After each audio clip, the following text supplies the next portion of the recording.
దేవుని పరిశుద్ధ నామమునకు స్తోత్రం కలుగుగాక. సంతోషంగా చెప్తాము హల్లెలూయా. మొట్టమొదటిగా తండ్రి కుమార పరిశుద్ధాత్మ దేవునికి నా ప్రత్యేకమైన వందనాలు తెలియజేస్తున్నాను. రెండవదిగా నన్ను ఎంతో ప్రేమతో ఆహ్వానించినటువంటి దైవజనులు పెద్దలు అభిషక్తులు మౌలయ్య గారికి అమ్మగారికి, అదేవిధంగా సమహందాగా నడిపిస్తున్నటువంటి దైవజనులు వేసన్నయ్య గారికి అమ్మగారికి, మరొక దైవజనులు మార్పురాజు గారికి, చక్కటి సంగీతాన్ని అందిస్తున్నటువంటి యవ్వన దైవజనులు కుమారుడికి, వింటున్న మీకు అందరికీ కూడా ప్రత్యేకమైన వందనాలు. ఇక్కడ పాస్టర్ గారు మాట్లాడుతూ నా కోసం చాలా చెప్పేసారు. అదంతా అభిమానం. దేవుడి స్తోత్రం హల్లెలూయా. ఎందుకంటే లెక్కేసుకుంటే వీళ్ళందరూ అనుభవంలో చిన్నవాడిని. దేవుడి స్తోత్రం. గనులైన ఉద్దతులైన దైవజనులు వీళ్ళందరూ ఎందుకు పిలిచారంటే కనుక అభిమానంతో పిలిచే తప్ప పెద్ద స్పీకర్ని దేవుడి స్తోత్రం హల్లెలూయా.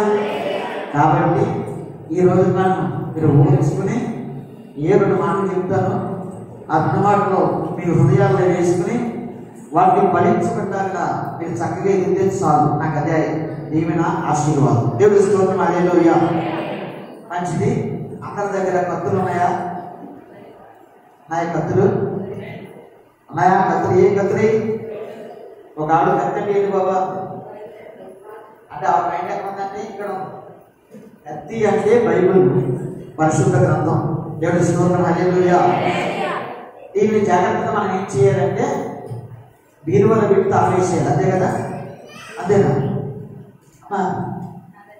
ఇది ఏం చేయాలి? చక్కగా అట్టేసి చక్కగా బీరువాలు పెట్టి తాళేయాలా, లేకపోతే దీన్ని చదవాలా? కొంచెం చదవాలి. చదివింది మన హృదయంలో నివాసం చేయాలి. దేవుడి స్తోత్రం హల్లెలూయా. కాబట్టి మీరు అందరూ బైబిల్ చదువుతారు, నాకు తెలుసు. ఇదివరకు అడిగాను ఇదే ప్రశ్న. నేను ఎక్కడికి వెళ్ళినా మొట్టమొదటి వేసే ప్రశ్న ఇదే, బైబిల్ చదువుతారా చదవరా? ఎందుకు చదవాలి బైబిల్ అని ఆలోచన చేస్తే బైబిల్ శ్రేష్టమైనటువంటి గని. ఎంత చదివితే అంత మన జీవితాలు వెలిగించబడతాయి. దేవుడి స్తోత్రం హల్లెలూయా. కాబట్టి బైబిల్ బాగా చదివితే చాలా ఆశీర్వాదం, దీవెన. బైబిల్ గ్రంథంలో చాలా మంది భక్తులు మనకు సుపరిచితులు కదా. వాళ్ళ పేర్లు చెప్పమంటే అబ్రహాము, దావీదు, ఇంకా యెషయా, యేసుయేలు, ఇవన్నీ చెప్పుకుంటూ వచ్చేస్తాం. కొత్త నిబంధన వచ్చేటప్పటికి యోహాను, పౌలు గారు, పేతురు గారు, ప్రకటన గ్రంథం రాసిన యోహాను అన్నీ చెప్పుకుంటూ వస్తాం. క్రైస్తవ ప్రపంచానికి ఈ పేర్లు తెలియని వారు ఎవరు లేరు. దేవుడి స్తోత్రం హల్లెలూయా. వీళ్ళందరూ కూడా ఎవరు అని ఆలోచన చేస్తే మనం కరోనా వచ్చింది కదా. 5 సంవత్సరాల క్రితం కరోనా వచ్చినప్పుడు గవర్నమెంట్ యొక్క డాక్టర్స్, నర్సు కూడా ప్రాక్టికలైన వారియర్స్ అన్నారు. పోలీసు వాళ్ళు ఏమన్నారంటే ప్రాక్టికలైన వారియర్స్ అంటే వాళ్ళు పోరాడితే అందరూ ప్రజలు ఉన్నారు. దేవుడి స్తోత్రం హల్లెలూయా. అదే రీతిగా బైబిల్లో ప్రాక్టికలైన వారియర్స్ అందరూ. కానీ ఇంకా చాలా మంది భక్తులు అంతరంగాల్లో దాగి ఉన్నారు. దేవుడి స్తోత్రం హల్లెలూయా. వాళ్ళు ఎక్కడ దొరుకుతారు అని ఆలోచన చేస్తే మనం మనసు పెట్టి శ్రద్ధగా చదివితే చాలా మంది వ్యక్తులు పేరు లేనటువంటి వారు, పలుకబడిన వారు, మట్టిలో మాణిక్యమైనటువంటి వారు చాలా మంది పరిచయం అవుతారు. దేవుడి స్తోత్రం హల్లెలూయా. ఇంకొక ఉదాహరణ చెప్తాను. కల్వ సతీష్ కుమార్ గారు మీకు అందరికీ తెలుసు కదా. తెలంగాణ తెలుసు, మన ఇండియాలో తెలుసు. మా సేవకులు తెలిస్తే 4 మండలాలు లేదా 5 మండలాలు తెలుస్తాం. అంతే కదా. అన్న మాత్రం మనం భక్తులు కాకపోతామా? మనం ప్రసంగికులు కాకపోతామా? మనం ప్రసంగికులమే, ఆయన ప్రసంగికుడే. అలాగే చాలా మందికి ప్రకటనలో ఉన్నటువంటి భక్తులు మాత్రమే తెలుసు, కానీ లోపల దాగి ఉన్నటువంటి ఆకుముత్యాలు చాలా మందికి తెలియదు. ఆకుముత్యాలు అంటారు. ఎప్పుడైనా సరే సముద్ర గర్భంలో ముత్యాలు దాగి ఉంటాయంట. వాటిని ఆ సముద్ర యొక్క అన్వేషకుడు వెలికి తీస్తాడు. దేవుడి స్తోత్రం హల్లెలూయా. అలాంటి సముద్రంలో ఉన్నటువంటి ఆకుముత్యం లాంటి, భక్తిలో ఆకుముత్యం లాంటి ఒక ముత్యాన్ని ఈ రోజు నేను మీకు పరిచయం చేయబోతున్నా. దేవుడి స్తోత్రం హల్లెలూయా. ఒక ముత్యం అంటే కనుక ఎవరు ఆయన అంటే కనుక లేవీయులకు అధిపతి అయినటువంటి యెనన్య. ఒకసారి చెప్పండి, ఒకసారి చెప్పండి మాట. లేవీయులకు సరిగ్గా చెప్పాలి. ఇలాగ ఒక చోట బైబిల్ చదవమంటే కావాలంటే ఏలియా దుప్పటికి పడ్డాడు. బస్సులు పడ్డాడు, ఏలియా బస్సులు పడ్డాడు నా రీతిగా ఏలియా దుప్పటికి పడ్డాడని చెప్పి నా భయమేసి ఏలియా దుప్పటికి పడిపోవడం బాబా అని అనుకుని అక్కడ చూస్తే అలాగే ఉంటుంది. దాన్ని ఎలా చదవాలంటే ఏలియా దుప్పటి ఇదంతా పడ్డాగా అని చదవాలి. కానీ మొత్తం కనిపేసి ఏం ఏంటంటే ఏలియా దుప్పటితో పడిపోయిందని చెప్పేసి దేవుడి స్తోత్రం హల్లెలూయా. కాబట్టి వాక్యాన్ని పూర్తి చేసి అప్పుడు చాలా ఏలియా దుప్పటితో పడిపోయించారు. కాబట్టి ఏలియా దుప్పటి క్రింద పడగా అని చదవాలి. లేవీయులకు అధిపతి అయినటువంటి యెనన్య అని ఈయన ఎక్కడ ఉంటాడంటే కనుక ఇలాగ రాత్రిలో చోటుకి ఒడ్డూరు అనే ప్రాంతానికి వెళ్తే ఇలాగే చెప్తుంటే తప్పన వాడు ఎక్కడ దేవుడి బైబిల్లో ఉంటాడు. దేవుడి స్తోత్రం హల్లెలూయా. ఎక్కడ ఉంటాడు? ఇలా ఎక్కడ ఉంటాడు? బైబిల్లో ఉంటాడండి. నాకు తెలిసి బైబిల్లో ఉంటాడని. అయితే బైబిల్లో ఎక్కడ ఉన్నాడు? ఆదికాండంలో ఉన్నాడా, కీర్తన గ్రంథంలో ఉన్నాడా, ప్రకటన గ్రంథంలో ఉన్నాడా అంటే నోరు ఎలా పెట్టింది. దేవుడి స్తోత్రం హల్లెలూయా. అంటే కొంతమంది తెలివైన వాళ్ళు పాస్టర్ గారి పాఠాలు చెప్పేద్దాం అనుకుంటూ ఉంటారు. కొంతమంది తెలివైన వాళ్ళు ఏమనుకుంటారంటే పాస్టర్ గారి కంటే నాకే వాళ్ళు వాక్యం ఎక్కువచ్చు, పాస్టర్ గారి కంటే నేనే సీనియర్, పాస్టర్ గారి కంటే నేనే ఎక్కువ బైబిల్ చదువుతున్నాం అనుకుంటూ ఉంటారు. కానీ అది అంత మంచిది కాదు. రండి, ఒక సామెత ఉంటుంది ఏంటంటే కనుక ఎల్లొచ్చంట గుడ్డులు ఎక్కించిందంట, ఎల్లొచ్చంట గుడ్డులు ఎక్కించిందంట. అలా కొంతమంది సంఘాలలో ప్రవర్తిస్తూ ఉంటారు. అది అనుకుంది నేను చాలా తెలివైన సమాధానం చెప్పాను కదా అనుకుంది. బైబిల్ అందరూ బైబిల్లోనే ఉంటారు. బైబిల్ బయట ఎవరు ఉంటాడు? భక్తులైనా భక్తిహీనులైనా ఎవరైనా సరే బైబిల్లోనే ఉంటారు. బైబిల్లోనే ఉంటారు. అదంతా బైబిల్ అంటే ఎక్కడ అంటే ఆలోచిస్తే చెప్పాలి. ఎక్కడ ఉన్నారు అని ఆలోచన చేస్తే కనుక 20 మొదటి గ్రంథం 15వ అధ్యాయం 22వ వచనం సహాయం చేయండి ఒకసారి. 20 మొదటి గ్రంథం 15వ అధ్యాయం 22వ వచనం. లేవీయులకు అధిపతి అయిన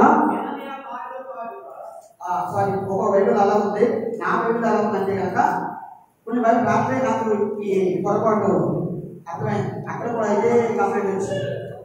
ఎక్కడ బైబిల్లో అసలు బైబిల్ ఒకేలా ఉంటాయి, అక్కడ పాటలు పాడుతామనే ఉంది. నా బైబిల్ ఎలా ఉందంటే కనుక 20 మొదటి గ్రంథం 15వ అధ్యాయం 22వ వచనంలో ఈ రీతిగా రాయబడి ఉంది. లేవీయులకు అధిపతి అయిన యెనన్య మందస్సమును మోయింపు గట్టివాడైనందున అతడు మోతద్రవమును నేర్పుటకై నియమించబడెను. అలాగే నేను చదువు మీ దాంట్లో కదా ఉందా? మీ దాంట్లో అలాగే కదా కొన్ని బైబిల్లో పాపలు పాడటానికి నియమించబడ్డాడు అని రాశారు. అది ఎలా ప్రశ్న నాకైతే తెలియదు. కానీ చాలా ఎక్కువ మంది బైబిల్లో శాతంలో ఇదే మాట ప్రింట్ అయ్యి ఉంది. ఏమంటే కనుక లేవీయులకు అధిపతి అయినటువంటి యెనన్య మందస్సు మోయింపు గట్టివాడైనందున అతడు మోతద్రవమును నేర్పుటకై నియమించబడెను. చెప్పడం హల్లెలూయా, హల్లెలూయా. ఒక వ్యక్తిని మీకు పరిచయం చేశాను. ఎంతమంది ఎప్పుడైనా మాట్లాడేది మీతోటి? ఎంతమంది ఎప్పుడైనా మాట్లాడేది మీతోటి? మాట్లాడేదా? చాలాసార్లు ఎక్కడ దావీదు ఎవరంతా మాట్లాడారు. కానీ నేను బహుశా తెలంగాణ మాట్లాడి ఇదే కలుస్తాను అనుకున్నాను. దేవుడి స్తోత్రం హల్లెలూయా. కాబట్టి లేవీయులకు అధిపతి అయినటువంటి యెనన్య మందస్సు మోయింపు గట్టివాడైనందున అతడు మోతద్రవమును నేర్పుటకై నియమించబడినని చెప్పి వాక్యం సెలవిస్తుంది. దేవుడి స్తోత్రం హల్లెలూయా. అసలు ఇది ఎవరు నియమించారు అని ఆలోచన చేస్తే భక్తుడైనటువంటి దావీదు మహారాజు ఇతను నియమించారు. దేవుడి స్తోత్రం హల్లెలూయా. ఎందుకు నియమించాల్సి వచ్చింది? అంత అవసరత రాజైన దావీదుకు ఎందుకు కలిగింది? ఎందుకు ఈ ప్రత్యేకమైన పనిలో లేవీయులకు అధిపతి అయినటువంటి యెనన్యను దావీదు మహారాజు నియమించవలసి వచ్చింది అని ఆలోచన చేస్తే మనం అందరం ఎక్కడికి వెళ్ళాలంటే కనుక చరిత్రలోకి వెళ్ళాలి. దేవుడి స్తోత్రం హల్లెలూయా. కొన్ని నిజాలు కావాలంటే చరిత్రలోకి వెళ్ళక తప్పదు. దేవుడి స్తోత్రం. హల్లెలూయా, హల్లెలూయా, హల్లెలూయా. అసలు మందసం అంటే ఏంటి? మందసం తెలుసా? నేను చెప్తా చాలా మంది ఎప్పుడు. మందసం అంటే ఒక పెట్టె ఉంటుంది. ఆ పెట్టి తుమ్మకర్రతో చేయబడుతుంది. ఆ తుమ్మకర్రతో చేయబడిన ఆ పెట్టెకు బంగారము రేకుగా తాపడం చేయబడుతుంది. ఆ మందస్సంలో ఏమేమి ఉంటాయి అని ఆలోచన చేస్తే ఆ మందస్సంలో మన్నా గల బంగారు పాత్ర ఉంటుంది ఒకటి. 2 అహరోను చిగిరించినటువంటి చేతికర్ర ఉంటుంది. 3వది శాస్త్రములు గల పలకలు అందులో ఉంచబడ్డాయి. మందస్సం అనే పెట్టిలో 3 ఐటమ్స్ ఉంచబడ్డాయి. ఏమిటో 3 ఐటమ్స్ అని ఆలోచన చేస్తే గనక ఆ మందస్సంలో ఇలా ఉంటుంది. మందస్సం ఎలా ఉంటుంది? బంగారు పెట్టి మీద 2 దేవదూతలు ఉంటాయి. దేవుడి స్తోత్రం, హల్లెలూయా.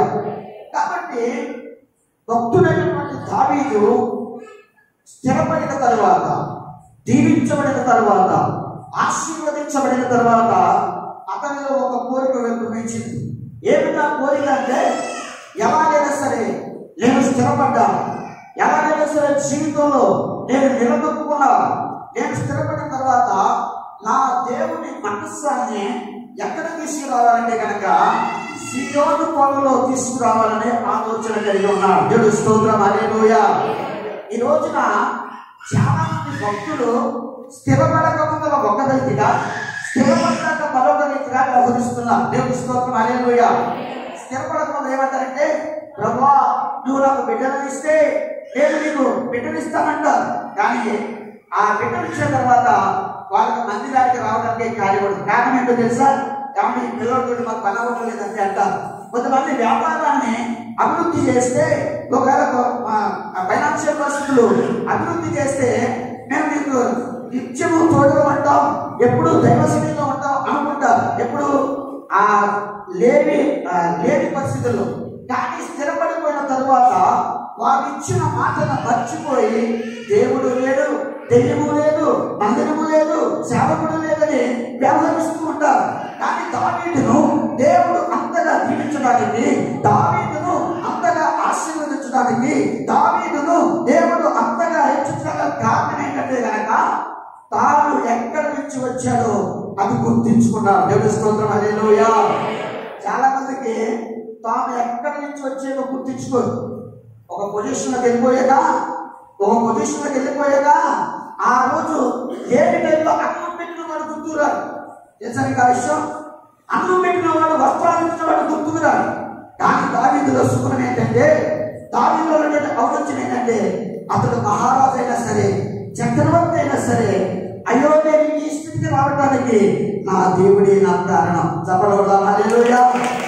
ఏమండి ఈ రోజున ఒకప్పుడు మన పరిస్థితులు చూస్తే చాలా కడుమీద పరిస్థితి కదా, చాలా కడుమీద పరిస్థితులు, చాలా లేని ఒక కోట ఉంటే ఒక కోట తిరిగి తినని పరిస్థితులు. కానీ ఈ రోజున దేవుడు దీవించాడు, ఈ రోజున దేవుడు ఆశీర్వదించాడు, ఈ రోజున దేవుడు హెచ్చించాడు. అందుకే మన జీవితం అంతా కూడా కృతజ్ఞత కలిగి మన బ్రతుకును కొనసాగించాలి. చెప్పడం, హల్లెలూయా. ఆ సుగుణము దావీదులో ఉంది కనుక దేవుడిని మర్చిపోలేదు. దేవుడి స్తోత్రం, హల్లెలూయా. ఈ రోజు చాలా మంది విశ్వాసులు దీవించబడిన తర్వాత దేవుడిని మర్చిపోతున్నారే. ఈ రోజు చాలా మంది విశ్వాసులు దీవించబడిన తర్వాత నడిపించిన కాపరిని మర్చిపోతున్నారే. ఈ రోజు దీవించబడిన తర్వాత ఆశీర్వదించబడిన మందిరాన్ని మర్చిపోయి ఎక్కడికెక్కడికో పరుగులు పెడుతున్నారు. ఎక్కడికెక్కడికో దూరపు కొండలు నునుపన్న రీతిగా ఎక్కడెక్కడో పరిగెడుతున్నారు. అది మంచి పద్ధతి కాదు. మీకోసం ప్రార్థించిన దైవజనుడు మీ ఎదుగుదలకు ఏర్పడిన మందిరాన్ని మీరు బ్రతికున్నంత కాలం ఈ మందస్సులో పోయాలి. చెప్పకూడదాం, హల్లెలూయా. ఆ కారణాన దావీదు దేవుని మందస్సాన్ని తేవాలనుకున్నాడు. చెప్పకూడదాం, హల్లెలూయా. కాబట్టి నెలలో ఏదైనా మంచి జరిగితే దైవజనుడిని తీసుకెళ్ళి ప్రార్థన పెట్టించుకుంటున్నారా? అసలు దైవజనుడు చెప్తున్నారా? దైవజనుడికి ప్రార్థన చేయించుకుంటున్నారా? సువార్త కూడాలు పెడుతున్నారు, ఇంటికి స్థుతి కూడాలు పెడుతున్నారా?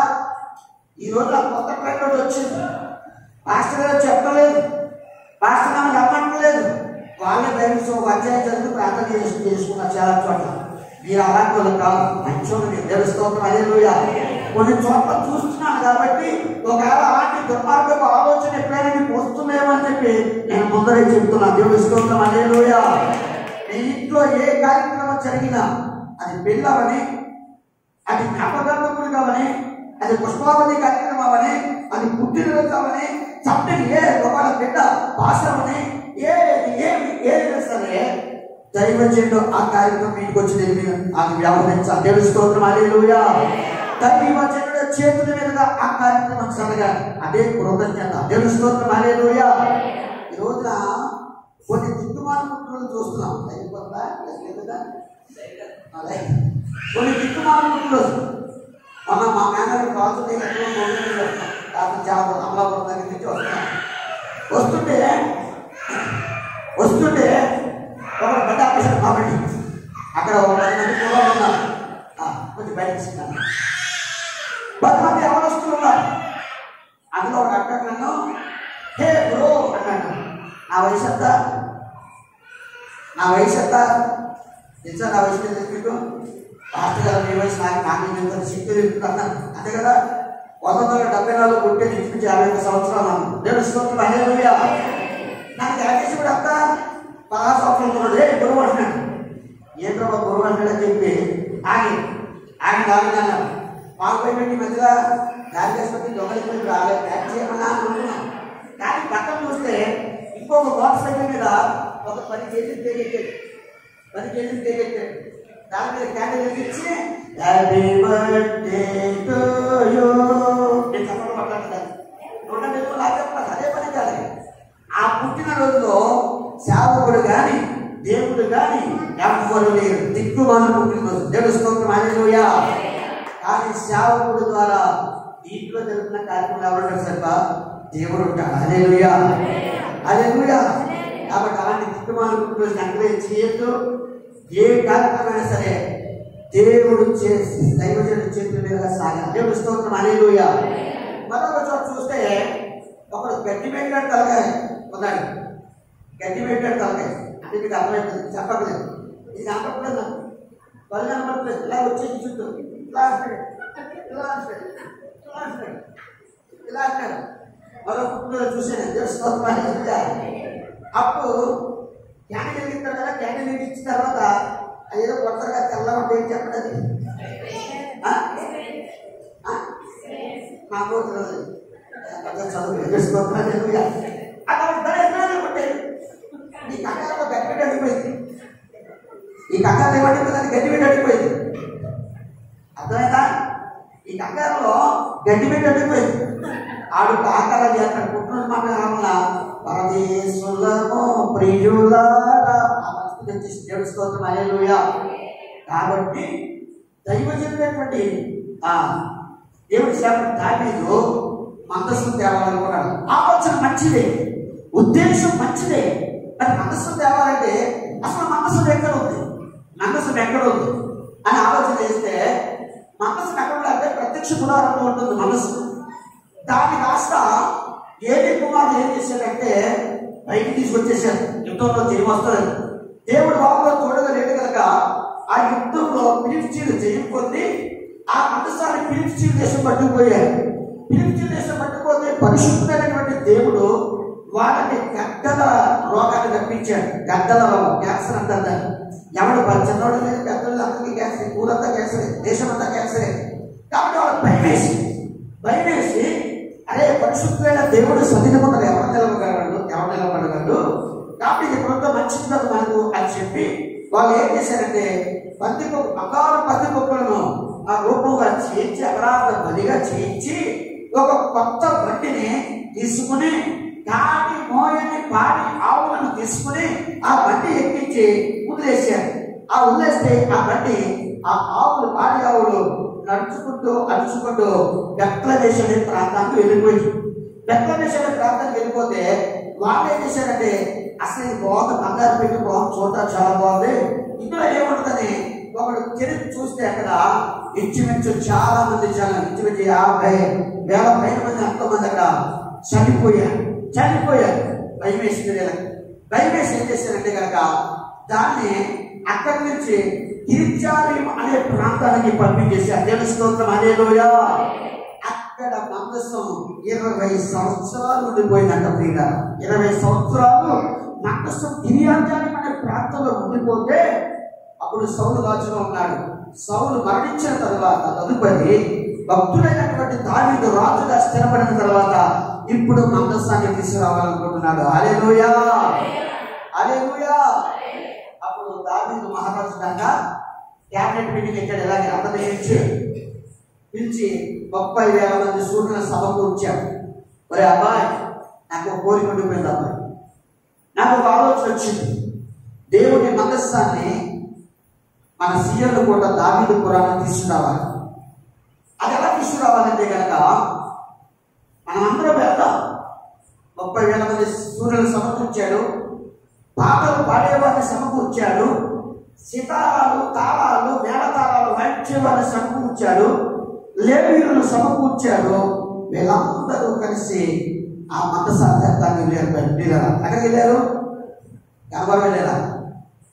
ఎవరు కనబడి వెళ్ళారంటే ఎవరు అంటారు? కనబడి వెళ్ళారు దావిదంతా కనబడిగా కిర్యాతయీమ్కి వెళ్తే ఎవరంతా ఎలా చెప్తారంటే కనుక ముందర మేళతాళాలు వాయించేవాడు, అనగా వాయించారు. దేవుని స్తోత్రం, హల్లెలూయా. నెక్స్ట్ కేటగిరీ ఎవరంటే కనుక పాటలు పాడేవారు. దేవుని స్తోత్రం, హల్లెలూయా. తర్వాత నెక్స్ట్ కేటగిరీ ఎవరంటే కనుక లేవి. దేవుని స్తోత్రం, హల్లెలూయా. తర్వాత 4వది ఏంటంటే కనుక కొత్త బండి మీద దావీదు కూడా ఏం చేసే మందసాన్ని ఎక్కించాడు. దేవుని స్తోత్రం, హల్లెలూయా. ఇప్పుడు వీళ్ళందరూ పాటలు చేస్తారు. ఏమంటారు? యేసురాజు ముందు నడవగా హల్లెలూయా గీతాలతో సాగిపోయేదము.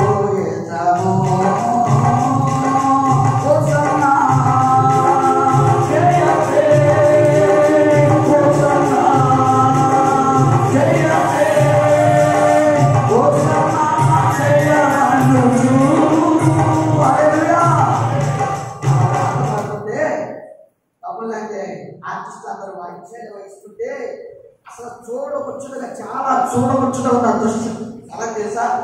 ముందర వాయిద్యాలు వాయిస్తున్నారు, స్వరమండలాలు, సీతారాలు, డ్రమ్స్, మొత్తం అన్ని రకాల వాయిద్యాలు.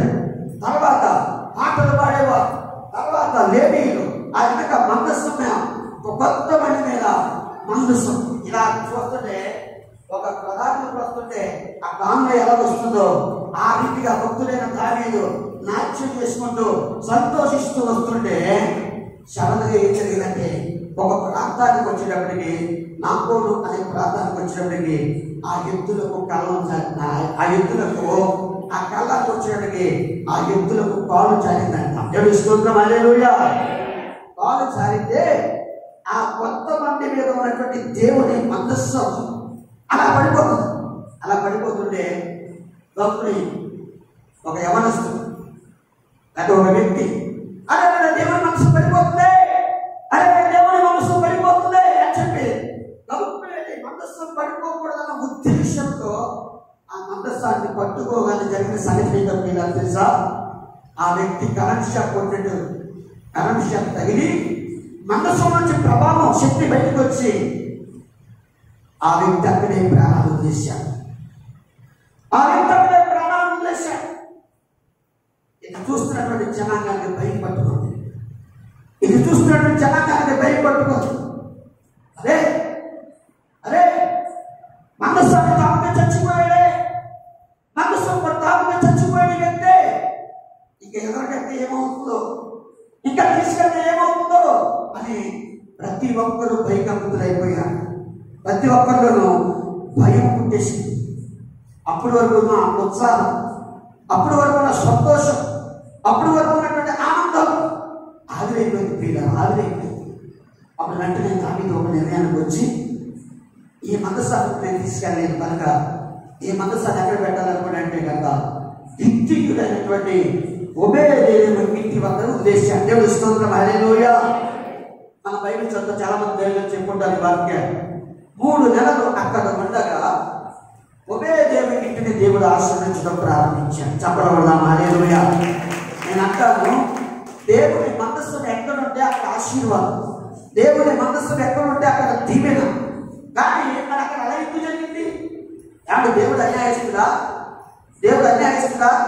మనకి స్టోరీ ఉంటే ఎలా ఉంది? అరే ఉత్సాహం చేసిన తప్పేంటి? ఉత్సాహం వ్యక్తి ఉత్సాహం చేసిన తప్పేంటి? మనస్సు పడిపోతుంటే పట్టుకున్నాడు కదా, దాన్ని అలా కళ్ళకు చేసి చూడకుండా అలా ఉండేది కదా, పోతే పోనీ అనుకోలేదు కదా. మనస్సు పడిపోతుంటే దేవుడి మీద భక్తితో ఆ మనస్సాన్ని పట్టుకుంటే ఎందుకు దేవుడు చంపేశాడు అన్న ప్రశ్న మన మదిలో రావాలి. దేవుని స్తోత్రం, హల్లెలూయా. ఏమండి, మొదటి ప్రయాణం, దానికి నేను పెట్టిన పేరు ఏంటంటే మొదటి ప్రయాణం. ఆ మొదటి ప్రయాణంలో మరణం ఎదురైంది, అపస్తుతి ఎదురైంది, కన్నీరు ఎదురైంది, వేదన ఎదురైంది, దుఃఖం ఎదురైంది. దేవుని స్తోత్రం, హల్లెలూయా. ఇప్పుడు ఈ ఒబేదేవు వ్యక్తిలో ఉన్న మనసు, ఒబేదేవుడు దేవుడు ఆశ్రయించడం చేస్తున్నాడు. ఆ దావీదుకి మరలా ఆశ పుట్టింది. ఏం ఆశ చేసా? ఎలాగైనా సరే దేవుని మందస్సాన్ని నా నగరకు తీసుకురావాలి, ఎలాగైనా దేవుని మందస్సాన్ని సియోను కొట్టు తీసుకురావాలి అని అనుకుని ఎక్కడ జరిగింది తప్పు, ఎక్కడ లోపం, ఎందుకు వచ్చా మరణించాడని దేవుని యొక్క విచారణ చేయడం ప్రారంభించాడు. దేవుని స్తోత్రం, హల్లెలూయా. ఈ రోజు నువ్వు కూడా భక్తి అనే మనస్సాన్ని మోస్తున్నావు. దేవుని స్తోత్రం, హల్లెలూయా. ఏ మనసు? నీకు వచ్చే మనసు ఏంటో తెలుసా? భక్తి అనే మనస్సు. ఈ భక్తి అనే మనస్సులో నీకు కూడా ఒకసారి కన్నీళ్ళు వస్తున్నాయి, శ్రమలు వస్తున్నాయి, ఇబ్బందులు వస్తున్నాయి, ఇరుకులు వస్తున్నాయి, వేదనలు వస్తున్నాయి. అదే మనసాన్ని మోస్తున్నాం కదా, అదే దేవుని వెంబడిస్తున్నాం కదా, నాకే ఎందుకు ఈ శ్రమలు, నాకే ఎందుకు ఈ కష్టాలు, నాకే ఎందుకు ఈ శోధన, నాకే ఎందుకు ఈ కన్నీటి అనుభవం అనే ప్రశ్న మీకు కూడా రావచ్చు. దేవుని స్తోత్రం, హల్లెలూయా. ఒక ఆవిడ భక్తి చేసే కొద్దీ కష్టాలు ఎక్కువైపోతున్నాయంట. భక్తి చేసే కొద్దీ కష్టాలు ఎక్కువైపోతున్నాయంట. కారణం ఏంటి అని ఆలోచన చేస్తే దావీదు దేవుడి యొక్క విచారణ చేయడం ప్రారంభించాడు. మాట్లాడవా యేసయ్యా, నాతో మాట్లాడవా యేసయ్యా, మాట్లాడవా యేసయ్యా, నాతో మాట్లాడవా యేసయ్యా.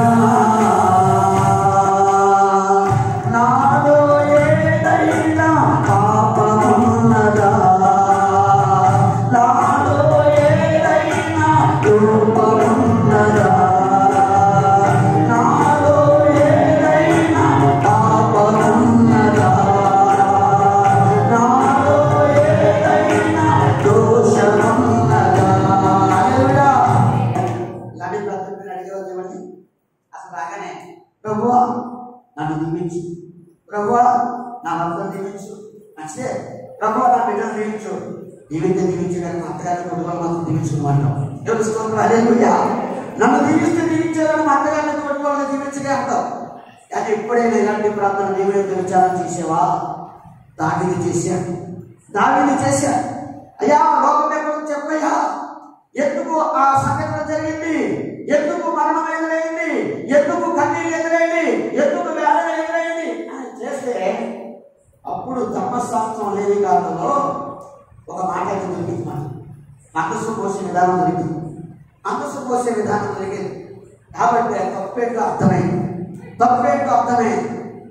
అర్థమయ్యాక అప్పుడు సీనియర్ ఎవరంటే లేవీయులకు అధిపతి అయినటువంటి జనాన్ని ఒక సీనియర్ తన దగ్గర ఉన్నారు. దేవుని స్తోత్రం, హల్లెలూయా.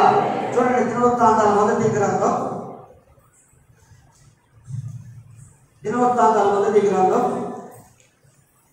15వ అధ్యాయం 11వ చదవండి. ఇంతకు ముందు మీరు ఇశ్రాయేలు దేవుడైన యెహోవా మందసము మోయక యుండుట చేతను మనము మన దేవుడైన యెహోవా యెడల ఆ విధిని బట్టి విచారణ చేయకుండుట చేత మనకు నాశనము కలగజేసెను. హల్లెలూయా. ఆమె దావీదు కృష్ణుడికి జవాబు వచ్చింది. మందస్సు తీసుకొచ్చే విధానం అది కాదు. మందస్సు తీసుకొచ్చే విధానం అది కాదు. అంటే రాకు భక్తి చేశాడు. దేవుని స్తోత్రం, హల్లెలూయా. ఈరోజు మనం చాలా అనుకున్నాం, నేను సరైన మార్గంలో ఉన్నాను, సరైన భక్తి చేస్తున్నానని అనుకుంటున్నాం.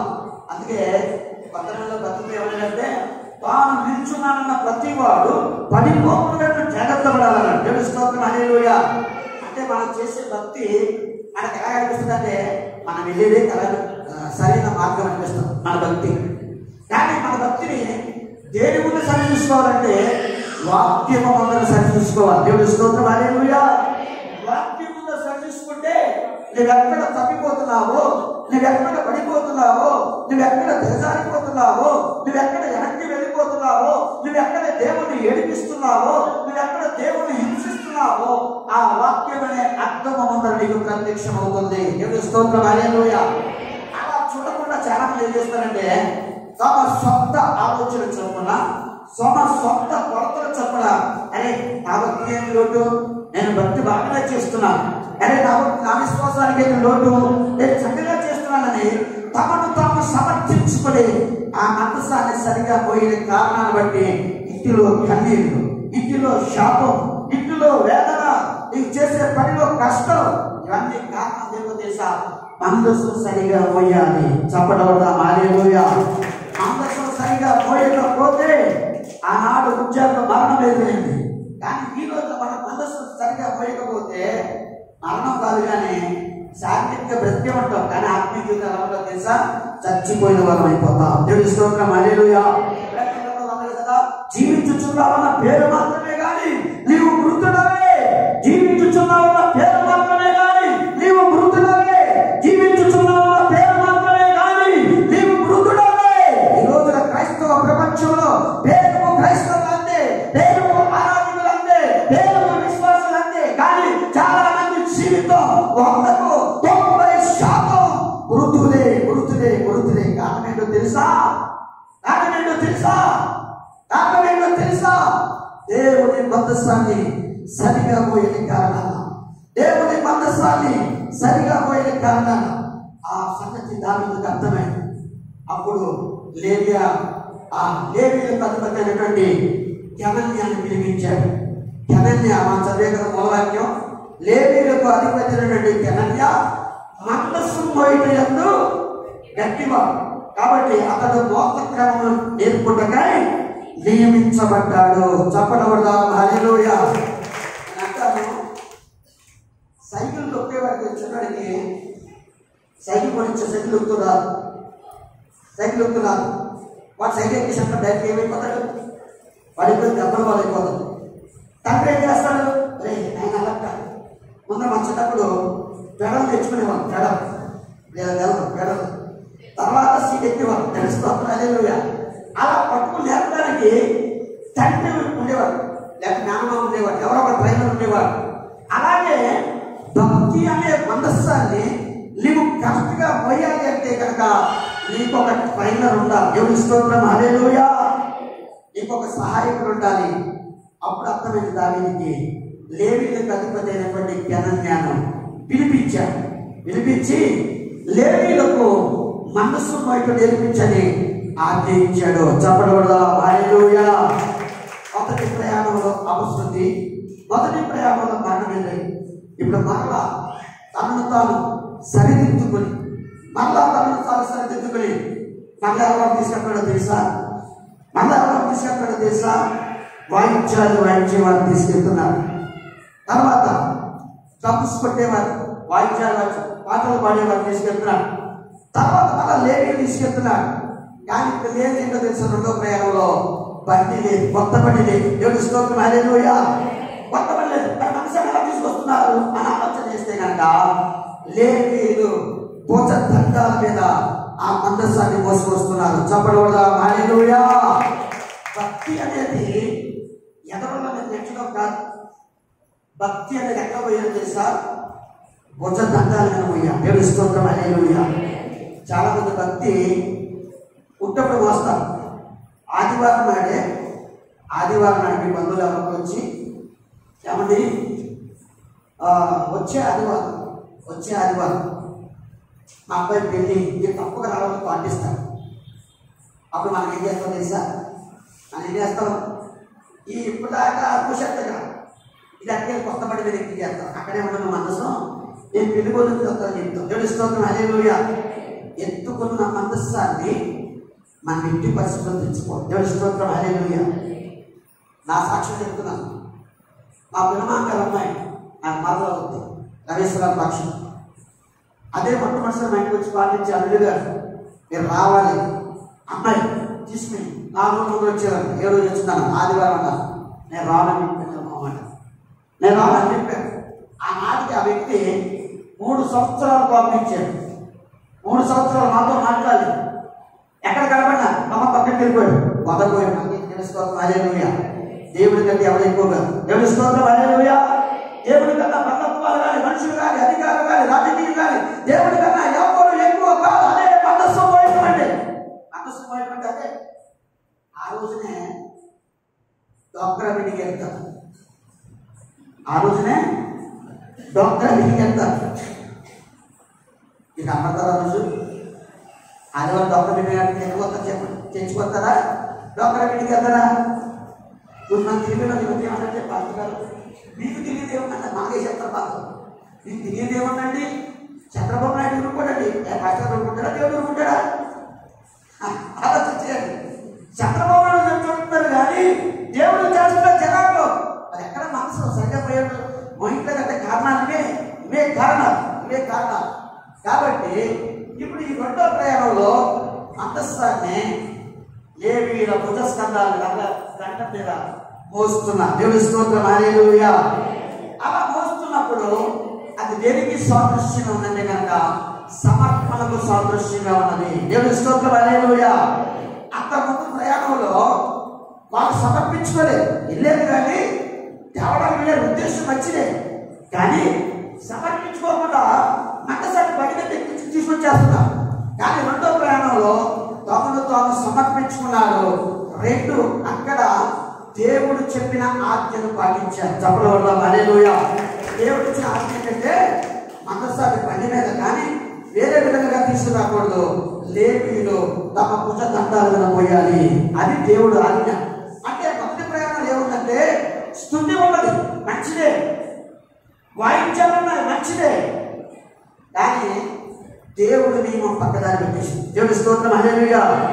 దేవుడు చెప్పిన మాటకు విలువ లేకుండా అయిపోయింది మొదటి ప్రయాణంలో. దేవుడు ఏం చెప్పాడో తెలుసా? మందస్సులో లేవీయులు భుజ దండాలను పోయాలి. అక్కడ స్తుతి ఉంది.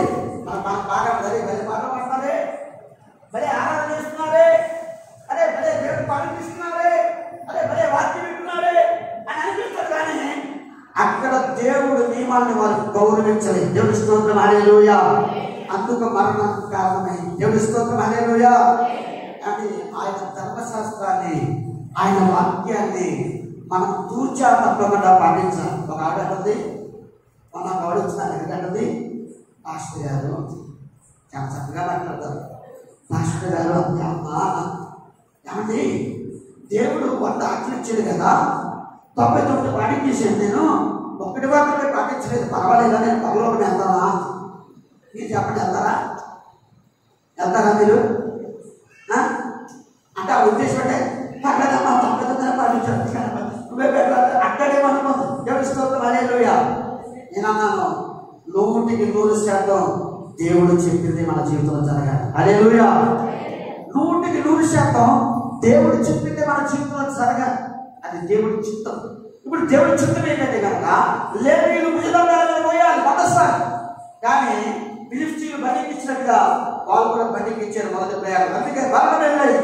కానీ 2వ ప్రయాణంలో మరణం ఎదురవ్వలేదు. దేవుడి స్తోత్రం, హల్లెలూయా. ఇప్పుడు మనస్సు ప్రయాణం సాగుతుంది. ఇలా సాగుతుంటే 6 అడుగులు సాగగా 1 2 3 4 5 6 అడుగులు సాగగా ఏం చేశాడంటే కొవ్విన దూడ 1, ఎత్తు 1 బలి అర్పిస్తున్నారు. చూడండి, వాక్యం చూడండి, వాక్యం చూడండి.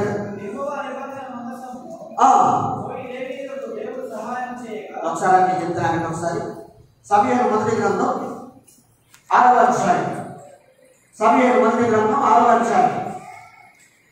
సమూయేలు మొదటి గ్రంథం 6వ అధ్యాయం.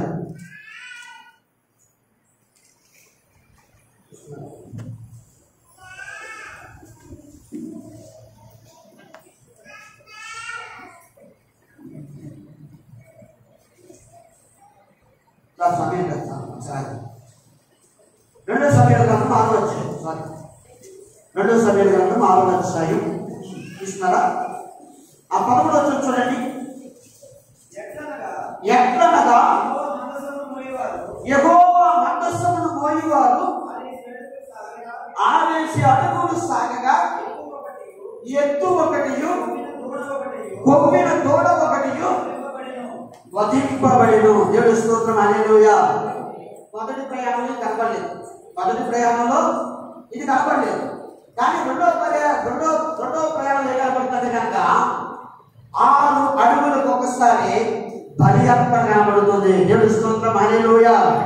అంటే రక్త ప్రోక్షణం జరుగుతుంది. దేవుని స్తోత్రం, హల్లెలూయా. మొదటి ప్రయాణంలో రక్త ప్రోక్షణం లేదు. మొదటి ప్రయాణంలో దేవుని చిత్తం అడిగెక్కింది. మొదటి ప్రయాణంలో దేవుని చిత్తానికి తావు లేదు. మొదటి ప్రయాణంలో దేవుని చిత్తానికి గౌరవం లేదు. కానీ రెండవ ప్రయాణంలో దేవుని చిత్తానికి విలువనిచ్చి లేవీయులు బలిపీఠాల మీద పోస్తుంటే 6 అడుగులు సాగగా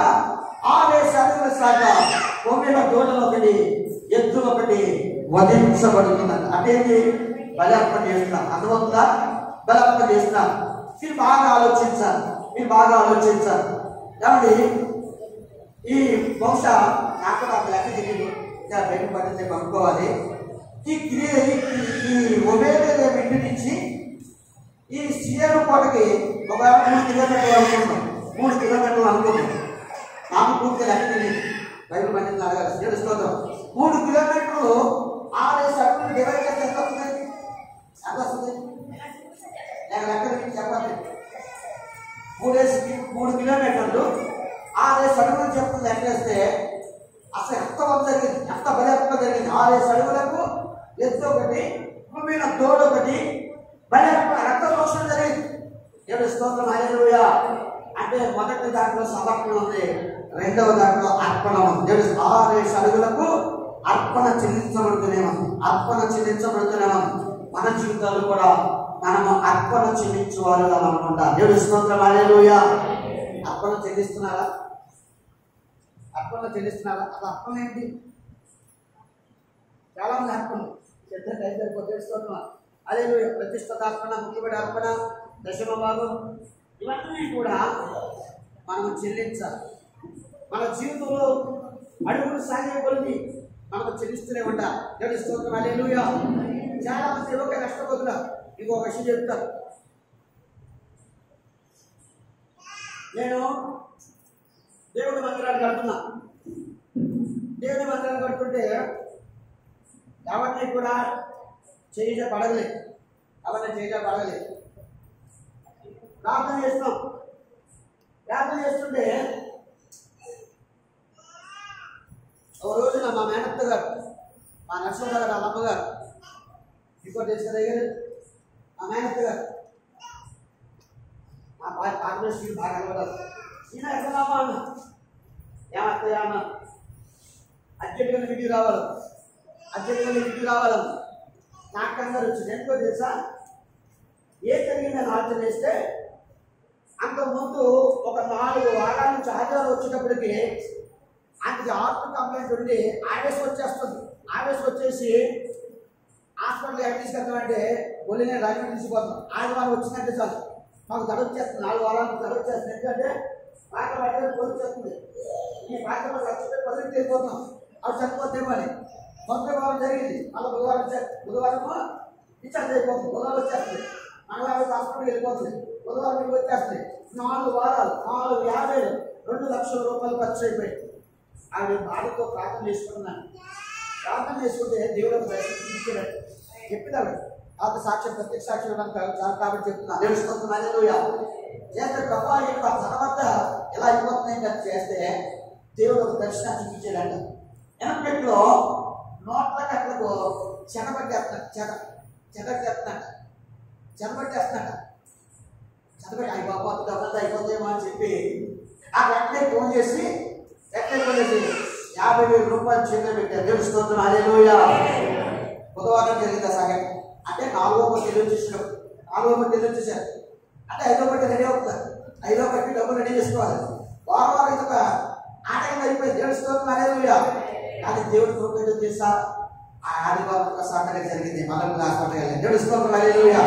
చప్పలు కొట్టడే దేవుడు అంత కార్యం చేస్తే, దేవుడు అంత అభివృద్ధి చేస్తే, దేవుడికి ఇస్తే నీ అనవసర ఖర్చులన్నీ కూడా తగ్గించబడతాయి. దేవుడి స్తోత్రం.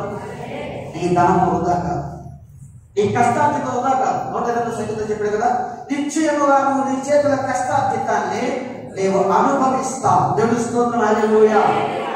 జరిగిన అద్భుతం ఏంటో తెలుసా, జరిగిన అద్భుతం తెలిసి నాకు 50 ఇచ్చారు కదా, బదులు పెట్టేశారు. 1 నెల 2 నెలల పోయిన తర్వాత సీఎం రిలీఫ్ ఫండ్ నుంచి అలా ఆ 50,000 వచ్చేసి చప్పటి కొడతాం. దేవుడి స్తోత్రం హల్లెలూయా. కాబట్టి దేవుడికి చెప్పండి, దేవుడు ఏ రీతి నుంచి పంపిస్తాడు మనకి. దేవుడి స్తోత్రం హల్లెలూయా. చాలా మంది ఆత్మను ఇవ్వకే నష్టపోతున్నారు, చాలా మంది ప్రతిష్ఠిత కావడం ఇవ్వకే నష్టపోతున్నారు, చాలా మంది దశమానాలు ఇవ్వకే నష్టపోతున్నారు. కాబట్టి ఇక్కడ ఆవేశ అడుగులు సాగగా కొమ్మిన తోట ఒకటి, ఆ కొమ్మిన ఎత్తు ఒకటి బలర్పిస్తుంది. మీకు అనుభవం రావాలి. యాభై మాస్టర్ గారు బాగా చెప్తున్నారు, 6 అడుగుల లెక్కేంటి, 3 అడుగులు ఓసారికి వచ్చు కదా, లేదా 10 అడుగులు ఓసారికి వచ్చు కదా, లేక 20 అడుగులు ఓసారికి వచ్చు కదా. 6 అడుగులు ఒకేసారి ఎందుకు లెక్క, 6 అడుగుల్లో మరణం ఏంటి అని ఆలోచన చేస్తే 6 సంఖ్య మనిషిని సూచిస్తుంది. ఆది కాలంలో 6వ దినాన్ని దేవుడు మనిషిని చేశాడు. ఆదికాండం చదివిపోయినా ఫస్ట్ సృష్టిని చేశాడు, సూర్య చంద్ర నక్షత్రం చేశాడు, తర్వాత జంతువులను మొత్తం చేసుకుంటూ వచ్చాడు. కానీ 6వ దినమున మనిషిని దేవుడు చేశాడు. అంటే 6 అడుగులు అనగా మనిషికి సాదృశ్యం. దేవుడి స్తోత్రం హల్లెలూయా. 7వ అడుగు ఏం జరుగుతుంది కనుక బలి అర్పణ జరుగుతుంది. దేవుడి స్తోత్రం హల్లెలూయా. 7వ దిన బలి అర్పణ దేనికి సాదృశ్యం తెలుసా, ఆరాధనకు సాదృశ్యం. 7వ దినం ఎవరు తెలుసా, ఇది కాదు నాది కాదు. 7వ దినం ఎవరిది, 7వ దినం ఎవరిది, అది ఆరాధన, పరిశుద్ధ దినం.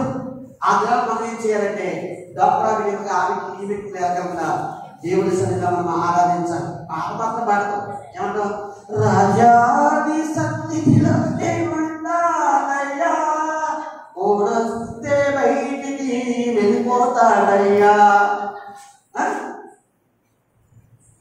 ఆమె పాడదు, నిజాలు పాడదు. తెలుసుకోవడం అదే.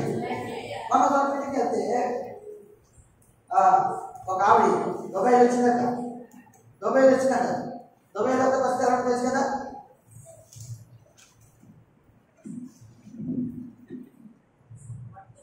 ఏంటిది పట్టాను. తెలుసుకోవడం అదే. దుబాయ్ వచ్చి పాస్టర్ పాట పాడతాను. ఒకప్పుడు పాటలు పాడేవాడు కాదు, అంతా అయిపోయి వాక్యం చెప్పుకొని నేను పాడతానంటాడు. అలా కుదరదు. తెలుసుకోవడం హల్లెలూయా. పాటలు పాడాలి, వాక్యం చెప్తూ వాక్యం చేస్తాను. తెలుసుకోవడం హల్లెలూయా. ఒకటి ఇసుకు చేస్తూ ఉంటాడు, బురద చేస్తాడు ఎవరు. తెలుసుకోవడం హల్లెలూయా. ఇవ్వకపోతే తాట, ఇవ్వకపోతే స్ట్రైక్ చేస్తూ ఉంటుంది. కాబట్టి ఆ తాట పడలేక దుబాయ్ వచ్చింది. ఈ ఎలాడెత్తాయి ఒకళ్ళు పెడతారు, చూస్తాను చేతులు ఇష్టం వాళ్ళు పొరపాటున మర్చిపోయి కట్టేసుకున్నారా అనుకుంటున్నాను. తెలుసుకోవడం చేతులు ఇష్టం వాళ్ళు ఉంటాయి కదా, గాజుల్లో 3 సైజులు ఉంటాయి. నేను కాచుకుంటూ పనిచేసాను కొన్నాను. 2-4 సైజు ఉంటుంది, 2-2 సైజు ఉంటుంది. ఫస్ట్ సైజు చిన్నది 2-4 సైజు ఉంటుంది, తర్వాత 2-6 ఉంటుంది, 3 సైజులు ఉంటుంది. ఏ ఆడవాళ్ళకి 3 సైజులు గాజులు ఉంటాయి. తెలుసుకోవడం ఒక్కొక్కరు నేను అనుకుంటాను, ఒక పొరపాటున ఆ డెకరేషన్ అవుతున్నప్పుడు, టాయిలెట్ అవుతున్నప్పుడు ఒక చెవు పోతే మనకు గాలి చేసుకుని వచ్చేసేదేమో, ఆ 2-6 గాలి పట్టుకుని వచ్చేసేమో అనిపిస్తుంది నాకు. తెలుసుకోవడం అలా పెట్టి వచ్చేసింది.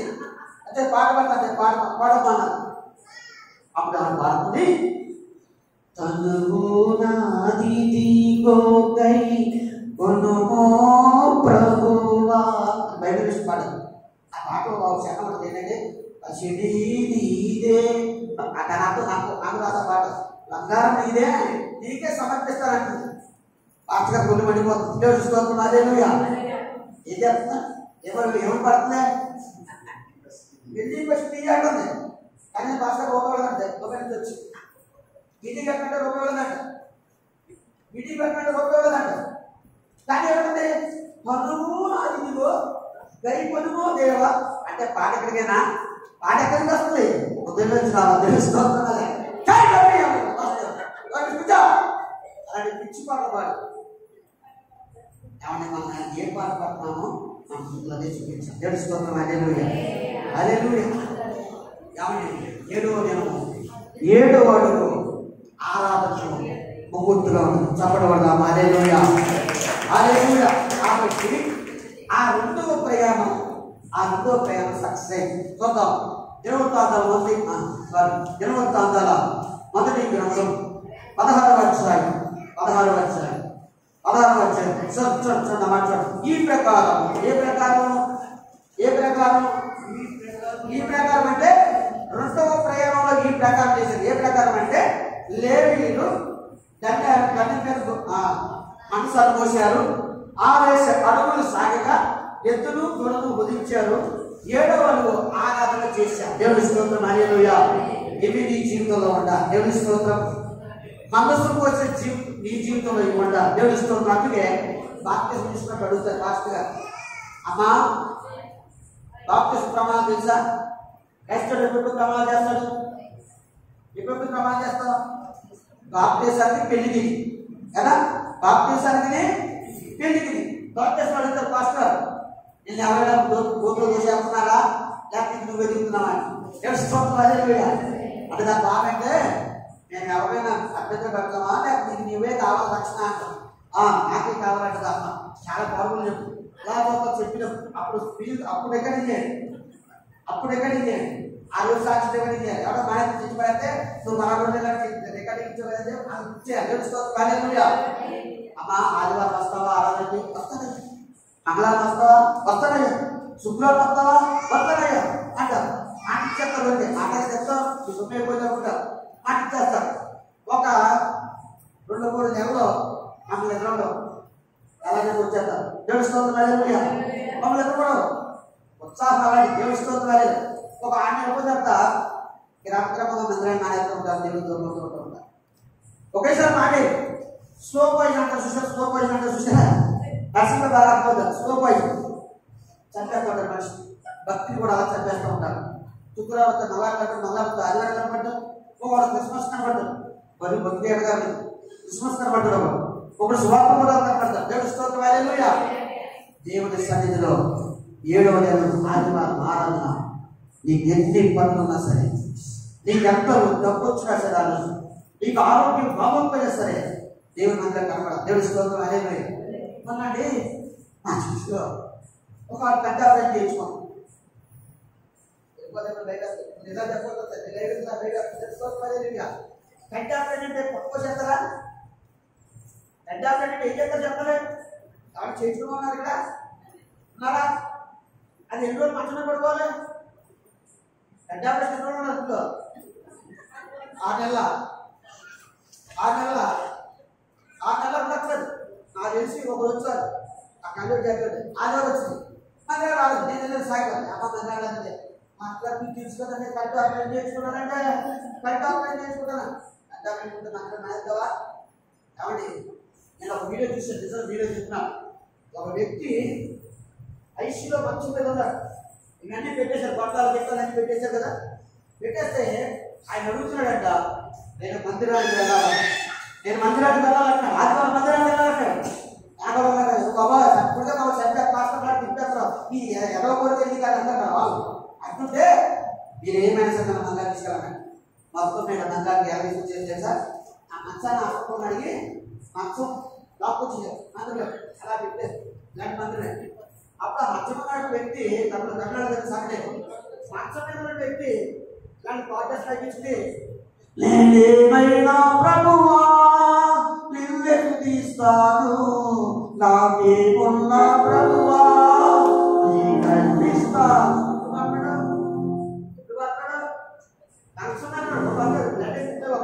ఎక్కుతుంది.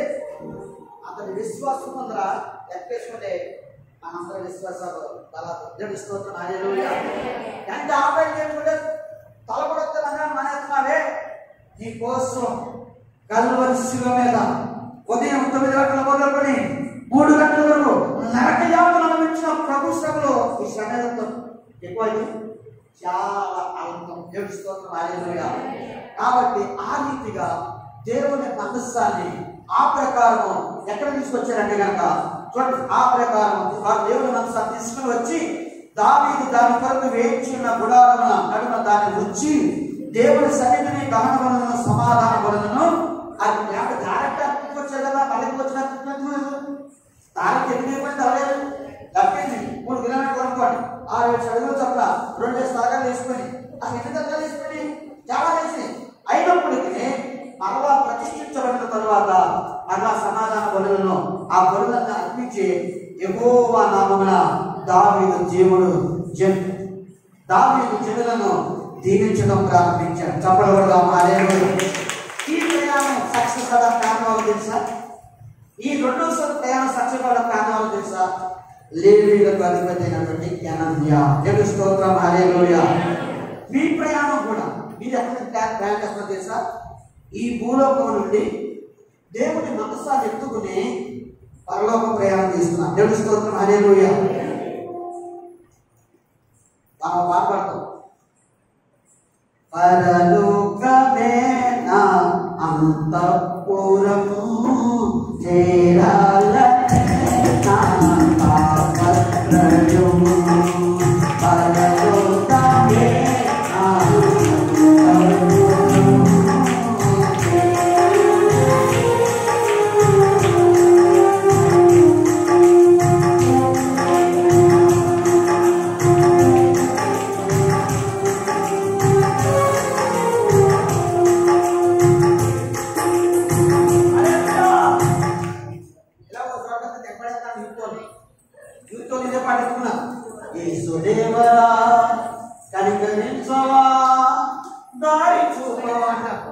నాకేమనిపిస్తుందంటే ప్రసంగాలు లెక్క పట్టుకున్నాను అందరూ బాగున్నారా అన్న.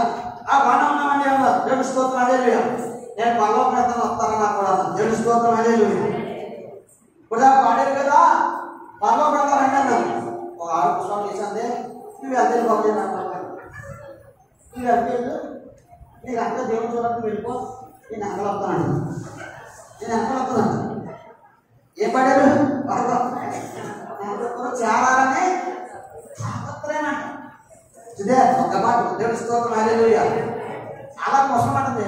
నువ్వు వెళ్తాను బాబా, నువ్వు వెళ్తాను, నేను మాత్రం రానులే అన్న గురు అన్న. తాకింటి కూడా భూ పెట్టాలంట, తాకింటి కూడా భూ పెట్టాలంట. దేవుని స్తోత్రం, హల్లెలూయా. కాబట్టి దేవుని మనస్సు ప్రయాణం 2 ప్రయాణం సక్సెస్ అయ్యేదానికి కారణం. దానికి కారణం ఎవరంటే లేవీయులకు అధిపతి అయినటువంటి హనన్యా. దేవుని స్తోత్రం, హల్లెలూయా. నీవు కూడా ప్రయాణం చేస్తున్నాం. ఎక్కడి నుంచి అంటే భూలోకం నుంచి పరలోకానికి యాత్ర చేస్తున్నాం. ఎలా చేస్తున్నాం అంటే దేవుని మనస్సాన్ని ఎత్తుకుని యాత్ర చేస్తున్నాం. దేవుని స్తోత్రం, హల్లెలూయా. ఒకవేళ మొదటి ప్రయాణంలో తెలుసో తెలియక అశుద్ధి ఏర్పడిన దేవుడు నాకు తెలియదు. ఈ రోజు నువ్వు సరి చేసుకుంటావనే దేవుడు నీతో మాట్లాడుతున్నాను. దేవుని స్తోత్రం, హల్లెలూయా. 2వ ప్రయాణంలో ఒక ట్రైనర్ వల్ల, ఒక శిక్షకుడు వల్ల, ఒక మనస్సాన్ని నేర్పించే క్రమం చెప్పేటువంటి వ్యక్తి వల్ల ఆ ప్రయాణం సుఖవంతమైంది. దేవుని స్తోత్రం, హల్లెలూయా.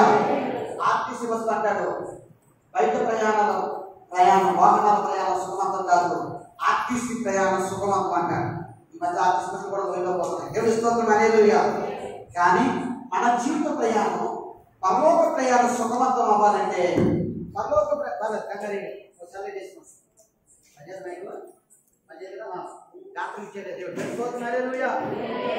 నీ పరలోక యాత్ర జీవితం సక్సెస్ అవ్వాలంటే దేవుడు ఒక వ్యక్తిని నియమించాడు, హనన్యాని. ఆ హనన్యా ఎవరంటే కనుక మాలాగా అప్పుడప్పుడు వచ్చి వాక్యం చెప్పే దేశకులు కాదు. నీ కోసం అనుదినం ప్రార్థించే, నీ కోసం కన్నీరు కార్చే, నీ కోసం కొట్టగట్టులు ఉపవాసం వెళ్ళే నీ సేవకుడు హనన్యా. హల్లెలూయా. నీ ప్రయాణం సక్సెస్ అవ్వాలంటే కనుక, నీ యాత్ర సక్సెస్ అవ్వాలంటే కనుక ఆనాడు దావీదు హనన్యాను నియమించిన రీతిగా తండ్రి అయినటువంటి యెహోవా దేవుడి సరిపల్లి ప్రాంతంలో దైవజనుడు పౌలయ్య గారిని ఒక హనన్యాగా ఇక్కడ నియమించాడు. హల్లెలూయా. ఒక హనన్యాగా దేవుడు ఇక్కడ నియమించాడు. దేవుడి స్తోత్రం, హల్లెలూయా. సరిపల్లి పేషెంట్ గారు నియమించారా పాస్టర్ గారిని?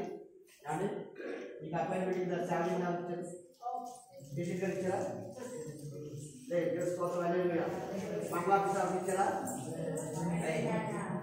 సీఎం గారు ఇచ్చారా? సీఎం గారు ఇచ్చారా? ప్రధానమంత్రి ఇచ్చారా? దేవుడు దేవుడు స్తోత్రం. హల్లెలూయా. కాబట్టి ఇక్కడ ఆయన నియమించిన ఎవరో తెలుసా? పదమందు ఆశ్చర్యమైనటువంటి తండ్రి అయినటువంటి యెహోవా దేవుడు. చెప్పబడ్డా. హల్లెలూయా. హల్లెలూయా. సేవకుడు కెనన్య, మీ ప్రయాణం సుఖవంతం అవ్వాలంటే, మీ యాత్ర విజయవంతం అవ్వాలంటే మీ సేవకుడు మాట మీరు వినాలి. దేవుడి స్తోత్రం. హల్లెలూయా. మీ యాజకుడు మీరు నియమించలేదు. కొన్ని సంఘాలు ఏం చేస్తారంటే పాస్టర్ గారిని సంఘం నియమించుకుంటారు. దేవుడి స్తోత్రం. హల్లెలూయా. కొన్ని చోట్ల అధికారులు నియమిస్తారు. కానీ ఈ ప్రాంతంలో సేవకుని ఆనాడు దావీదు దేవుడికి గుర్తుగా ఉంటే, కెనన్య సేవకుడు గుర్తుగా ఉంటే, ఆ తండ్రి అయినటువంటి దేవుడు కెనన్య లాంటి పౌలయ్య గారిని ఈ స్థలం నియమించాడు. దేవుడి స్తోత్రం. హల్లెలూయా. హల్లెలూయా. ఎందుకు నియమించబడ్డాడంటే కనుక మీకు మనస్సును ఎలా పోయాలో నేర్పిస్తాను. దేవుడి స్తోత్రం. హల్లెలూయా. హల్లెలూయా. కాబట్టి రెండో మాట ఏంటంటే కనుక వాళ్ళ చదివిన దాంట్లో మనస్సు పోయి గట్టివాడు అని అక్కడ ఆయన యొక్క స్టామినా మనకు తెలియచేయబడుతుంది. దేవుడి స్తోత్రం. హల్లెలూయా. ఏమండి అన్ని పనులు అవబట్టాలు నియమించరు. వాళ్ళ టాలెంట్ చూసి నియమిస్తారు. దేవుడి స్తోత్రం. హల్లెలూయా. ఇప్పుడు ఈ దైవం ఏంటంటే అండి కెనన్య మనస్సు పోయితే ఎంతో గట్టివాడంట. మీ దైవం కూడా గట్టివాడే. మనిషి అలా దేశం ఉండొచ్చాము కానీ మనకిస్తే పులే. దేవుడి స్తోత్రం. హల్లెలూయా. స్వరం గట్టిది. స్వరం అంటే గట్టిదా? క్రియలు కూడా గట్టివే. దేవుడి స్తోత్రం. హల్లెలూయా. క్రియలు కూడా గట్టివే. ఇంచుమించు 40 సంవత్సరాలు అప్పుడు మేము అందరూ చెప్పారు. ఇది మనిషి అడుగు లోతు గొయ్య. ఆ రోజు ఇక్కడ సచివత మరొక ఆవిడ ఉండేది సాలీలాడు. ఆ ఇంట్లో మేము స్థానం కొని డబ్బులు బాగా మాకేది. దేవుడి స్తోత్రం. హల్లెలూయా. బజార్ ఇచ్చాం. 500 ఇచ్చాం. గొప్పలేదు నాకు. 1000 బజార్ ఇచ్చాం. నేను అనుకునేవాడిని, అరే పాస్టర్ గారి పరిస్థితి ఎలా ఉన్నది, సహకరించేవాడు లేరు, ఎలా కట్టగల మందిరం అంటే అనుకునేవాడిని. కానీ ఆయన గట్టివాడు కనుక అదరలేదు, బెదరలేదు, ఎవరిని చేయగా జరగలేదు, ఎవరిని దేహం లేదు. కానీ దేవుణ్ణి అడిగాడు. ఎన్నో పోరాటం మధ్యలో ఆరోగ్యం బాగుండేది కాదు. మధ్యలో చాలా డబ్బులు ఆరోగ్యానికి ఖర్చు అయిపోయి, వైద్యానికి ఖర్చు అయిపోయి, ఓ పక్క కుటుంబాన్ని పోషించుకోవాలి, ఓ పక్క పిల్లలను చదివించుకోవాలి, ఓ పక్క సంఘాన్ని చూసుకోవాలి, తన పని తాను చేసుకోవాలి. కానీ ఎవరిలో ఆధారపడి ఉంటారు, ఎవరిలో సహాయం చేయాలి. ఇన్ని పరిస్థితుల మధ్య ఎలా కట్టగలనుకున్నాను. కానీ దేవుడు సుందరమైన మందిరాన్ని కట్టివాడు కనుక సుందరమైన మందిరాన్ని ఇచ్చాడు. దేవుడి స్తోత్రం. హల్లెలూయా. హల్లెలూయా. ఇది భౌతికంగా కాదు. మన ఆత్మీయ జీవితంలో కూడా ఎన్నోసార్లు ప్రలోభాలకు లొంగకుండా, దేనికి లొంగకుండా ఈ సేవకుడు గట్టివాడు. మన మిమ్మల్ని అలాంటి గట్టివాడు చేసి. దేవుడి స్తోత్రం. హల్లెలూయా. మిమ్మల్ని అందరూ ఎలా చేశాడు తెలుసా? బండ మీద కట్టబడిన ఇల్లు వలె చేశారు. హల్లెలూయా. అత్యవసరంగా కనబడుతుంది. ఇసుక మీద కట్టిన ఇల్లు, బండ మీద కట్టబడిన ఇల్లు. మీరందరూ కూడా బండ మీద కట్టబడిన ఇల్లు వలె కట్టబడుతున్నారు. చప్పటబడతాం. హల్లెలూయా. కారణం ఏంటంటే నడిపించేవాడు సరిగా పోతే సంఘం కూడా సరి ఉంటుంది. దేవుడి స్తోత్రం. హల్లెలూయా. చెప్పేవాడు సరిగా ఉండాలి, నడిపించేవాడు సరిగా ఉండాలి, అప్పుడు ప్రజలు కూడా సరిగా ఉంటారు. దేవుడి స్తోత్రం. కాబట్టి మనస్సు మోసేందు గట్టివాడు ఈయన. దేవుడి స్తోత్రం. హల్లెలూయా. తర్వాత ఎందుకు నియమించాడు దావీదు అంటే కనుక మోత క్రమాన్ని నేర్పించడానికే నియమించాడు. దేవుడి స్తోత్రం. హల్లెలూయా. కాబట్టి ప్రతిదానికి ఒక క్రమం ఉంటుంది. ఉండదా?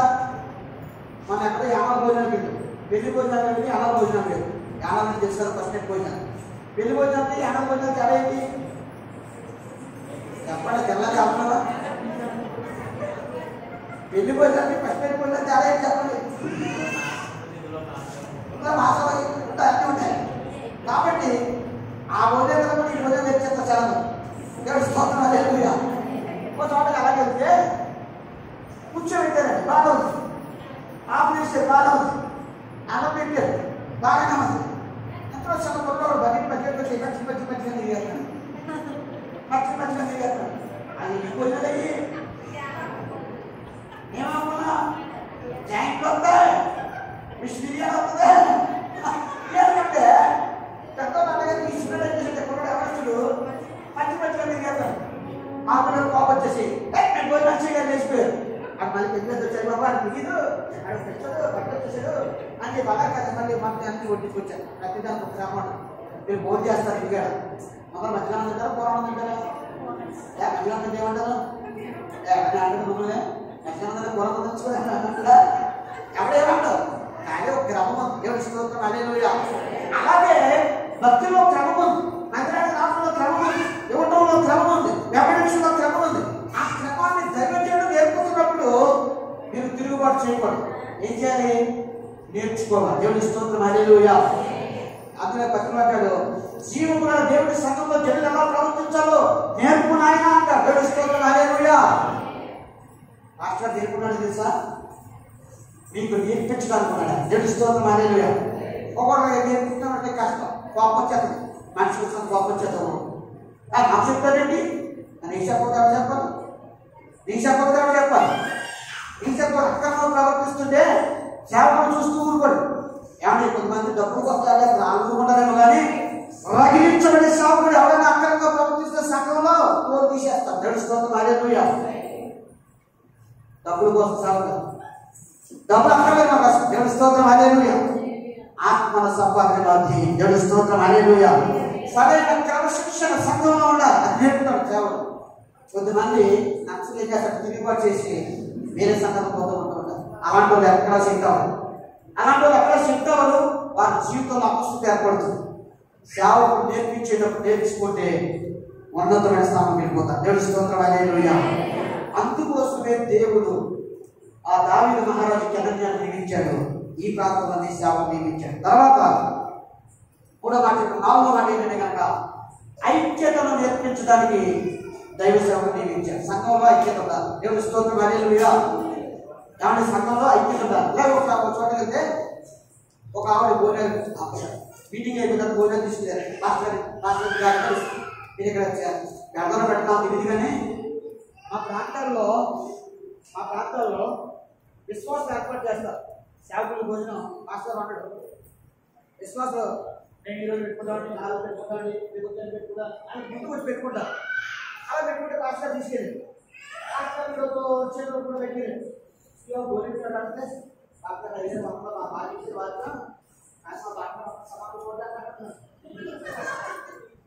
అలా చెప్పే ఈ చెప్తున్నా నేను అనుకున్నాను మా మాస్టర్ అంటే సమానం చూడండి అంటారు. నాకు అయ్యేసి బాబు అనుకున్నాను యాపన అబ్బా నీ దగ్గర మా భాషలో బయట కనపడుతుంది కానీ అక్కడ సమానం చూడాలి అన్న. అప్పుడు నాకు ఐడియా వచ్చింది, అమ్మా రైతు మంచిదే, నీకు అక్కడ పిల్లలు అన్నాను, 4 పిల్లలు మరి నలుగురిని మాట్లాడతానంటే అబ్బాయి ఎవరైనా మాట్లాడలేదన్నారు. దేవుడి స్తోత్రం హల్లెలూయా. అమ్మా ఒక ఇంట్లోనే నలుగురిని మాట్లాడకపోతే సంఘంలో 100 మంది ఉంటారు, రకరకాల మనస్తత్వాలు కలిగిన వారు. వాళ్ళందరితో సేవలు ఎంత పట్టుకోవడం తెలుసా నీకంటే తప్పు అయిపోయింది అయ్యారు అయినా మీరు ఒకటే అంటుంది. ఇక అట్లయినా అయినా మీరు ఒకటే అంటుంది, సమర్థించేసుకుంటారంటుంది. సమర్థించుకో దేవుడి స్తోత్రం హల్లెలూయా. కాబట్టి సంఘంలో ఐక్యత ఉండాలి. ఐక్యత నేర్పించేటప్పుడు ఐక్యతగా ఉంటే నేర్చుకోవాలి. కలహాలు వద్దు. సనిక్షేమలు అంటే సర్పాన్ని బంధించాడు, సర్పాన్ని చంపేసినాడు. గట్టి పరతలు మదపుటేకులు బంధించినాయట. కాకులు ఏం చేసినట్టు తెలుసా? ఎంత కాకించా వాటిని తీసుకున్నారండి, కాకండి ఏంటి, వాటిని ఆశిస్తున్నారండి. మరి చెప్పండి సమాధానం. కొండబంధంలో కూర్చుంటే కాకి చూసారా? కాకి అన్నకరణ ఏమంటదే కావు కావు కావు కావు కావు అంటారు. అప్పుడు కావు తీసి అన్నం చేస్తాయి. అదే ఒక కుక్కకే అన్నకరణ తెలుపండి, ఇంక వేరే కుక్క వస్తే కుక్కలా ఉండకూడదు, కాపులా ఉండాలి. దేవుడి స్తోత్రం హల్లెలూయా. కాబట్టి మనం కాపులందరూ ఐక్యతగా ఉండాలి. దేవుడి స్తోత్రం హల్లెలూయా. కలదు లేకపోతే మా బతుకులే. దేవుడి స్తోత్రం హల్లెలూయా. ఇటు వల్ల లబ్ధవుతున్నారు. కలదు లేకపోతే స్పెషల్ ఆటగా కనబడదు. అదే ఇటు వల్ల లబ్ధవుతున్నారు, కళ్ళు పొందుతున్నాయి. కానీ దీన్ని ఎవరు బలాయిస్తున్నారు? వల్ల తల్లి వస్తాయా తగ్గతోటి కన్నా ముక్కు బలాయిస్తుంది, చెవులు బలాయిస్తున్నాయి. కానీ లబ్ధెవరికి? లాభం ఎవరికి? కళ్ళు లాభం. ఒకరు గొడవ వచ్చేసి ఎవరో తెలుసా, ఈ చెవిని ఈ ముక్కు మాట్లాడేస్తున్నాయి. 40 సంవత్సరాలు 40 పడుతుంది. 40 సంవత్సరాల నుంచి కళ్ళు వచ్చేస్తున్నాం మనం. పళ్ళు నొప్పి కొట్టినా నాకు ఇంత గతి లేదు, నాకు ఇంత ఉపకారం లేదు అని చెప్తే ఇలాంటి మాటలు బాగా ఎక్కేస్తాయి. వాక్యం చాలా మంది ఇలాంటి మాటలు చాలా బాగా ఎక్కేస్తాయి. దేవుడి స్తోత్రం హల్లెలూయా. పాపాలకు స్ట్రైక్ చేసినాను అన్నాక నాది అందమైన సుందరమైన ముక్కు, నా ముక్కు ప్రపంచ ఎక్కడ ఉన్న అంత అందమైన ముక్కు వల్ల నీ కోసం నువ్వు కనపడడానికి కళ్ళు పెట్టి నేను భరిస్తాను బాగా.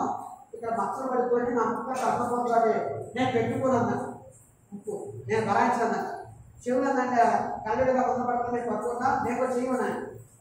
గొడవ వచ్చేస్తే ఏం చేస్తాం? ముక్కు సాగుతున్నాడు, చెవులు సాగుతలేదు. ఆ రాత్రి పడుకున్నాం. తెల్లారి ఉదయం లేకగానే వాష్రూమ్కి వెళ్తా, కళ్ళు లేదు. ఇలా విషయం ఎక్కడ జరిగింది? ఎవరు జరిగింది? కనుక ముక్కు చేసాడు డాక్టర్. ఎంత డాక్టర్ పోయింది చూస్తున్నాడు.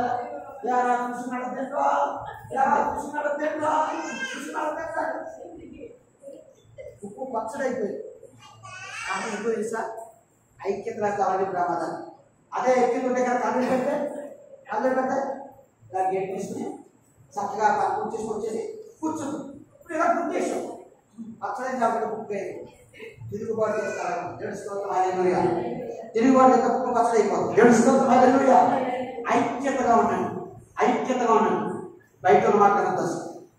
మీ సేవకుల కోసం చెప్పినా, మందిరం కోసం చెప్పినా, కొంతమంది పాస్టర్ ఏమంటారు, పాస్టర్ పని చాలి చెప్తూ ఉంటారు, లేదా పిల్లలుగా చాలి చెప్తూ ఉంటారు, లేదా సంఘ పెద్దలుగా చాలి చెప్తూ ఉంటారు. అలాంటి మాటలు నమ్మకం. దేవుడి స్తోత్రం హల్లెలూయా. కాబట్టి ఐక్యత నేర్పించడానికి జ్ఞానం దేవుడు నియమించాడు. దేవుడి స్తోత్రం హల్లెలూయా. అప్పుడప్పుడు గొడవలైనప్పుడు పాస్టర్ అనిపించి అమ్మా సమాధానం పడండి అన్నప్పుడు మీరు ఏం చేయాలి తెలుసా? గొడవలన్నీ పక్కనెట్టారు. పాస్టర్ గారి మాట వినాలి. పాస్టర్ గారి మాట గౌరవించి మీరందరూ ఐక్యతతో సమాధానం పడాలి. ఐక్యతతో పాస్టర్ మాట ఎదురు చెప్పకూడదు. దేవుడి స్తోత్రం హల్లెలూయా. దైవజనుడి మాట ఎదురు చెప్పకూడదు. దేవుడి స్తోత్రం హల్లెలూయా. కాబట్టి ఐక్యత కలిగి ఉండటానికి సంఘం ఐక్యత ఉంటేనే క్షేమం. సంఘం కొట్టుకుంటే క్షేమం ఉండదు. సంఘం ఐక్యత ఉంటేనే క్షేమం. దేవుడి స్తోత్రం హల్లెలూయా. ఆ ఐక్యత నేర్పించడానికి ఈ సేవకులను దేవుడు దీవించాడు. దేవుడి స్తోత్రం హల్లెలూయా. ఆ ప్రకారం దేవుని మనసాన్ని మోస్తూ సియోను కోటకు ఆ ప్రయాణం విజయవంతమైంది. మీరు కూడా మీ ప్రయాణాన్ని విజయవంతం చేసుకోండి. దేవుని మాటలను దీవించి ఆశీర్వదించి వర్ధింపచేయను గాక. ప్రార్థన చేసుకున్నాం. పని వస్తాను. ఇప్పుడు దాకా వాక్యం వెళ్ళలేము. అయ్యా తెలుసో తెలియకో మనస్సాన్ని ప్రభువా నువ్వు చెప్పిన రీతిగా నేను వేయలేకపోయాను ప్రభువా. నాయనా నువ్వు చెప్పిన రీతిగా నీ ఆజ్ఞను